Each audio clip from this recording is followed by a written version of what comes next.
Nexomon Extinction is not on Xbox Game Pass. This is not a Game Pass review. I believe it is $20. I purchased it myself on Xbox. It's also available on PS4 and Nintendo Switch, and I believe PC as well.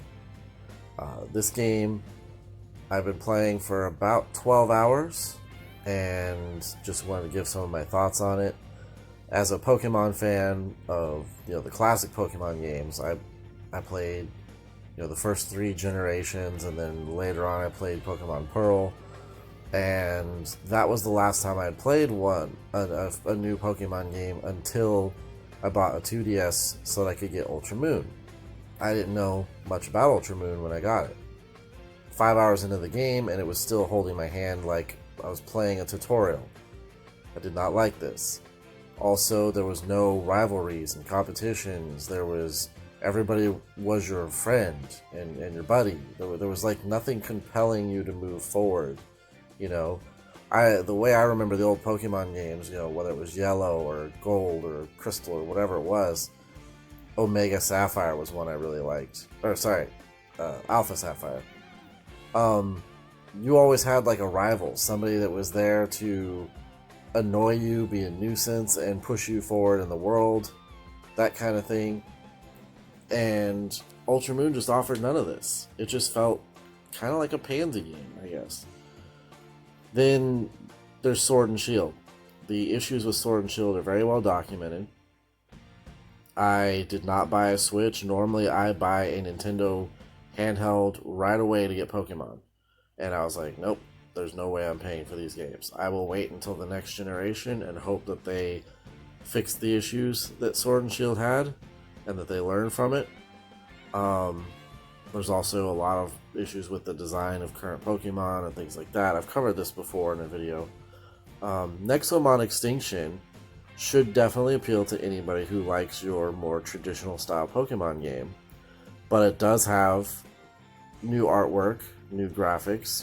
It's very fresh, clean look. And it has a pretty good sense of humor. It pokes fun at itself, the developers, and actually at Pokemon many times. I have really enjoyed this little breaking of the fourth wall here and there.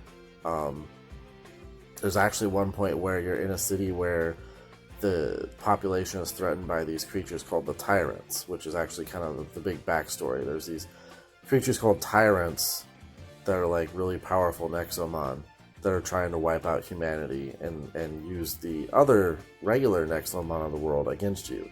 So you go out and tame Nexomon and train them to fight along your side, and then eventually you will be using those to fight the Tyrants and save the world. That's what I've gathered so far. Pretty, typical little RPG, Pokemon-ish type story, but it pulls it off pretty well, especially with the sense of humor. It actually makes a joke about how morbid the kids in this town are. You have this sidekick called Coco. It's like this cat person. And they seem to provide all your like comic relief and little quips about things. They're pretty cool. The creature design is really neat. They do harken back to, say, 3rd or 4th gen style Pokemon. The artwork is good, fairly detailed, familiar, but new. And then the battle system, pretty much exactly like Pokemon. You have a decent amount of information, like you can see on the screen now, about your attacks and what they do. So it's like Pokemon, but with like additional like options. Like there's a lot more features to this than some of the old Pokemon games. Some of that has to do like just little things here and there. When you go to use your Nexo Trap, a little pyramid-like thing that's basically a Pokeball, when you go to throw this and capture the Nexomon, it pops up a little mini game where you press like X, X, Y, A, B, X, whatever, in whatever pattern, and that's how you try to make the attempt at catching the Nexomon. There's also a lot of additional items that your Nexomon can hold to help you out. There's the XP boosters, there's XP shares, for instance, they're called cores, actually. So if you give one of them this XP sharing core, they will receive 8% of whatever the XP total is from the battle, even if they don't participate in the battle. And it's actually pretty neat because you can move these around to Pokemon you want to raise, but you may not necessarily be able to use because of their typing. There's lots of typings. That's another thing. It seems they've got the psychic, the ghost, the water, the plant, electric. They've got all that stuff covered. And it seems like there's a lot of variety. There's like 381 Nexomon in this game. And when you first start out, they give you a choice of like one Nexomon for every typing, I believe, that you can actually start with. It's pretty neat.